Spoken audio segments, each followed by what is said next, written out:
the Mad Queen. Welcome into the Queen's Lair. I'm going to be going over Greyson today. If you don't know how this goes, I do have an entire playlist on my YouTube channel where I deep dive into heroes and go over a lot of information. So in this, I'm going to be covering his base stats. We're going to go and take a look at his gear sets, what I do recommend, his stat recommendations. We're going to go over all of his abilities, his masteries, his ascensions, and I'm also going to be rating him everywhere in the game. That's going to be more so at the end. I wish I had him permanently, but as you can see, I have him for 4 days and 19 hours. When I got him, I think I got him for, I think it was like 12-ish days to be able to test him and use him out and see if I liked him or not. So I am going to give you my personal opinions, of course, too, and if you should prioritize him or not. This guy is a hero that you have to pay for. He is the current hero right now that you can get fragments of shard fragments for to actually fuse and make this hero. So let's jump into it. First of all, you can see he's a water hero. I do have him at level 60 out of 60. I wasn't going to take him to 70 because, well, I didn't have resources at the time. I do now because of the update, but I'm just going to leave him at 60. If your Greyson is at level 70 or at level 50, of course, the base stats are going to be different. It is very dependent on where you have them. So for level 60, which is pretty reasonable, especially for somebody you have to pay for, he has 1,223 attack. They rate that as an S for somebody you have to pay for. First of all, this is a fully paid for hero. You can't get him for free. This is just, no, absolutely not. Why is this so low for a hero you have to pay for? And I understand there's a couple ways to look at this, because not everybody can afford to buy these heroes. They are pretty costly. I don't know exactly how much it cost to be able to fully purchase him, but I think it is probably between 50 and $100 overall. And that's honestly, if you've been able to save up, that you can buy the other side of the event passes or whatever, and do one of those for free. But I think it does cost between 50 and $100. And of course, not everybody can do that. But the way I look at it is, if you're going to pay, it should be really good. But secondly, for those that can't pay, I understand where you might have that thought process of, well, now it's pay to play, it's pay to win. You know, so there are two ways to look at it. And I see both sides of this, but for me, I'm not going to spend money on a hero that's got average base stats for a legendary hero as it goes. But anyways, going down, he has 4,490 health, not that good. 526 defense, not good. 98 speed, really not good. 8% crit rate. I would really like to see some better stats for a pay-to-play hero, honestly. It's just, I don't know, it is touchy, like I was saying, you know, either if they make it to where it's worth it to buy, people are going to think that it's pay to win because not everybody has the access to it. But let me know what you guys think about that below. I'm curious your opinions. Moving on, let's go ahead and talk about all of his abilities. He has Rippling Circle for his trait. When an enemy receives positive effects, it removes one positive effect on them and gains 20% crit damage, capped at 4 stacks up to 1 time per round. Aqua Bolt, his basic, deals 120% damage to one enemy and applies defense down to them for 2 turns. It's the small version, so minus 30%. Next, Water Spout Special. It deals 180% damage to one enemy and recovers health equal to 50% of damage dealt. If the enemy's health is below 50%, gains immune for 2 turns. And lastly, his ultimate Roaring Torrent. He's going to deal 200% damage to one enemy and applies attack up 2 to all team members for 2 turns. If the enemy is a fire hero, and he also additionally ignores 50% of the enemy's defense. So this is the big version of attack up. Whenever, and I've used Greyson quite a bit because, you know, he's a pay for hero, and this was actually the first time that as a content creator we've been able to test out one of the heroes you actually have to pay for. So of course I was all over that. But I will say overall his damage is comparable to Nathalia. The only big difference is there's no way to get him to hit multiple targets. So that's something to think about. He is a single damage dealing nuker.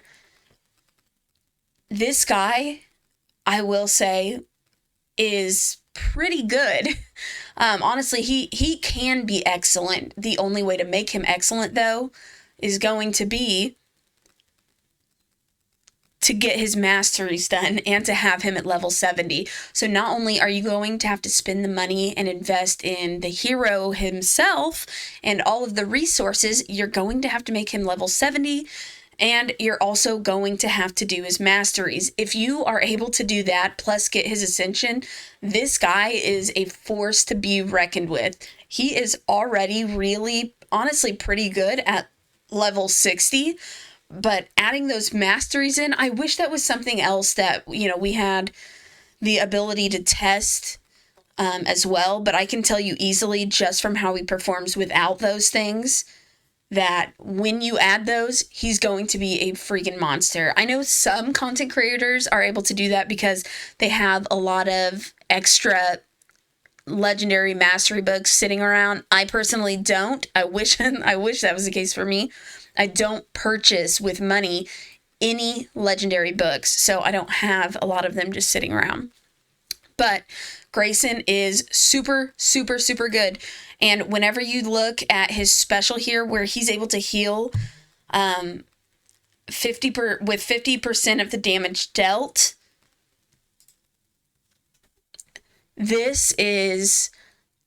it's huge, because he can be basically dead and recover every bit of health he has.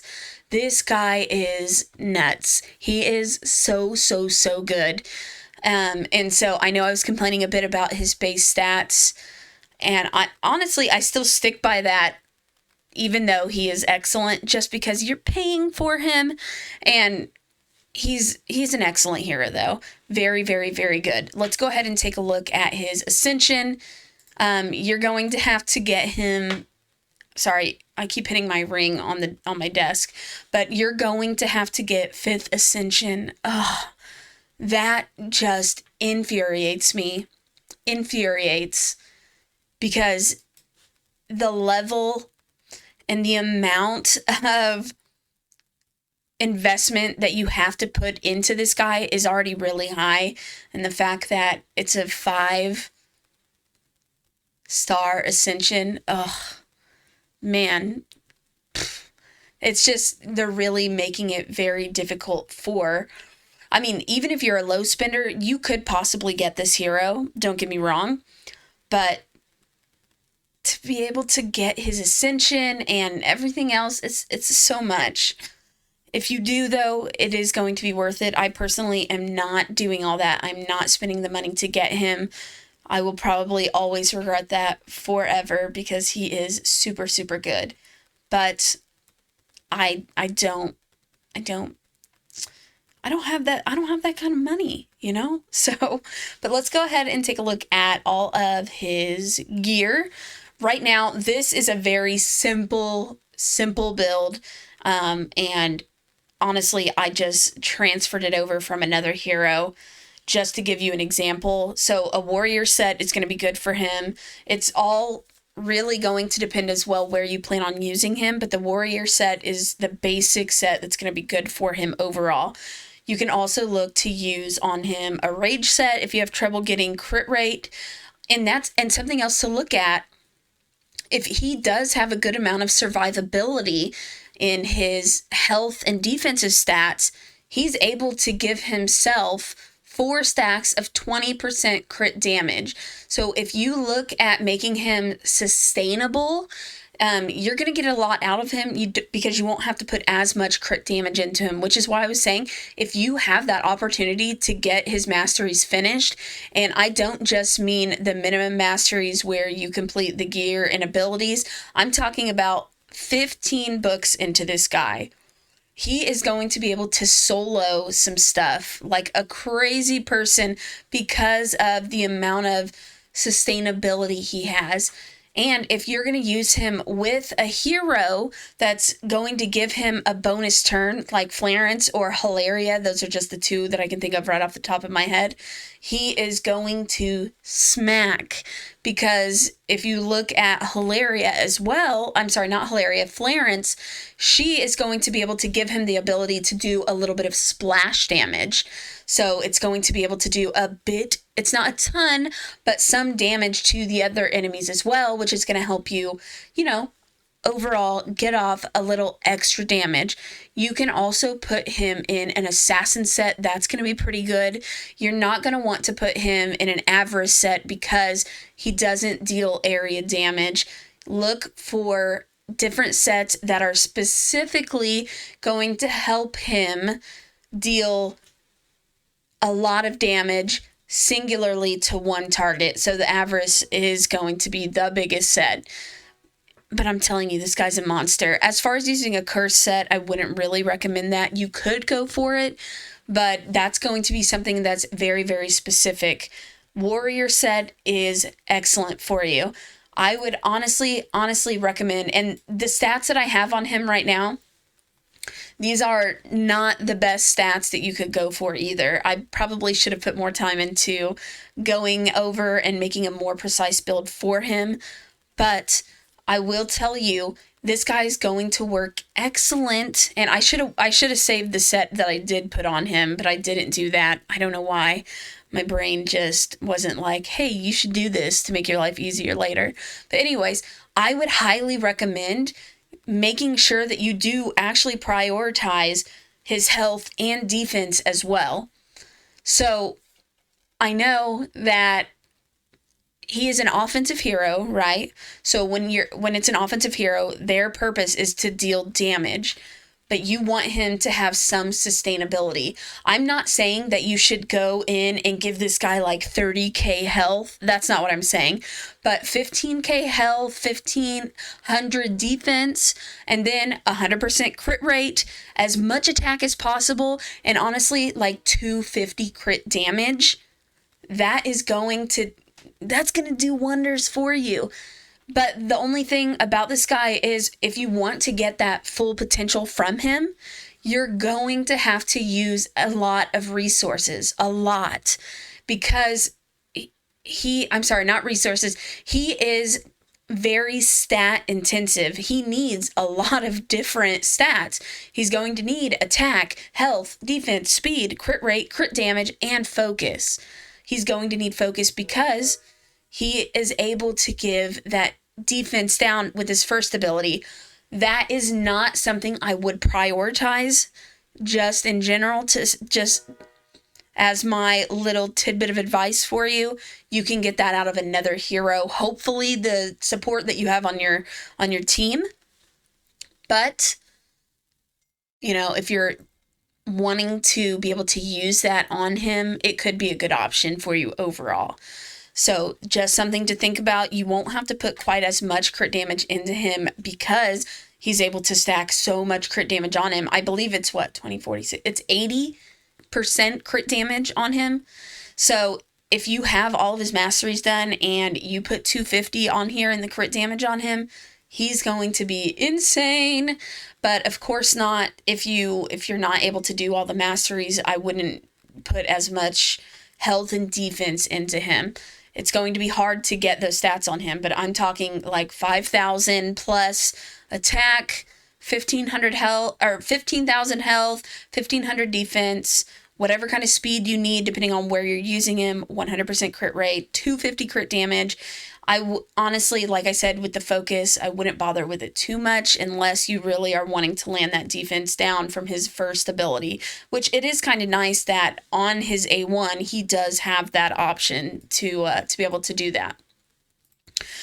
But like I said, as far as gear, warrior set, not avarice set, that's the one you don't want to do. Warrior set and the assassin set are going to be excellent on this guy.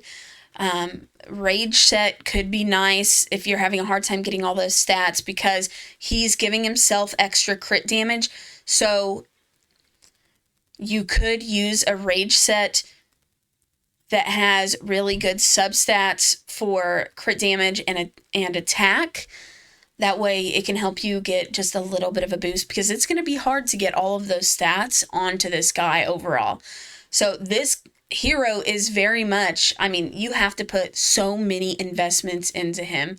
I can't tell you whether or not it's worth it for you to invest into him. I can't say that for you. I personally think if you can afford it and you're someone that wants to buy a hero and invest like that, this guy is excellent. I honestly, out of all of the heroes that have been released, like Greyson, where you have to pay to get them, I would put him in the top 2. Honestly, he's either number 1 or number 2 on my list out of all the heroes that have come out that way. He is very, very good. And if you have the money to invest in it, it's worth it. If you don't, though, you just kind of have to take the loss like myself. I'm very fortunate that I was able to test him out at all. I wish that I had all those mastery books sitting around so that I could use him in the arena. Oh my goodness. But now let's go ahead. Sorry, so I don't ramble too long on this guy. I'm going to rate him everywhere within the game. And I will say quickly, I did have all of his abilities in his glyphs totally maxed out. But let's go ahead and I'm going to rate him everywhere in the game. When you see this, of course, with this guy, it is a bit different because he's not going to have as many ratings since you do have to go ahead and pay for him. But don't always pay attention to the ratings here. I will say, though, when it comes to heroes that you have to pay for, the ratings that you are getting here should be really close to accurate unless it's a new person that is just jumping in and spending a lot of money. But typically people that are spending money to get these heroes are people that have been playing for some time. But of course, let's go ahead and rate him everywhere in the game. Arena offense, 5 stars, 5 stars, 5 stars, 5 stars. Arena defense, if you pair him with the right team, 5 stars. I'm telling you, that way, if you make it to where someone is able to, make it to where they can't die or they don't take damage on their first turn. So a hero that's able to do something like that, that's going to be excellent. No Man's Land, Bane Wraith. We're going to have this guy here at what they have it. Look, they have him at 5 stars almost for everywhere. But No Man's Land, Bane Wraith. Sorry, where's that at? 5 stars. The Flame Lizard, 5 stars. I honestly do, most of these I agree with here. In the Wraithful Flood, I'm going to give him, I'll give him 4 stars. I think he's like 4.5 there, to be honest. No Man's Land, Holy Light, 5 stars. Shadow Captive, 5 stars. The Roaring Tulpa, 2 stars. The Ash Magisteria, I believe once you're able to get all of these things done, I can't say for sure because I haven't done it yet, But with the potential I've seen in him, if you are able to put all of those resources into him, he is going to be able to do some serious work in Ash Magisteria where he could probably end up soloing and being, you know, the only person you would need to really compete or to complete Ash Magisteria. I can't say that for sure, but I did test him in Ash a bit, and he did pretty good. He was a 4-star hero for me there. I think if I had all of those in, he would be 5-star. Queen of Tides, 5 stars. Witch of the Wind, he's like 4.5 stars here for me, okay? Gemini Dragon, 3 stars. And the Armored Incursion, 4 stars. The only reason I am not giving him 5 is because he doesn't have a lot that's going to help you keep down the rage meter on the boss. And if you don't have that, then, it's not great. But they are changing the boss mechanics sometime soon. So, I don't know. We'll see when that happens, what kind of changes are actually being made.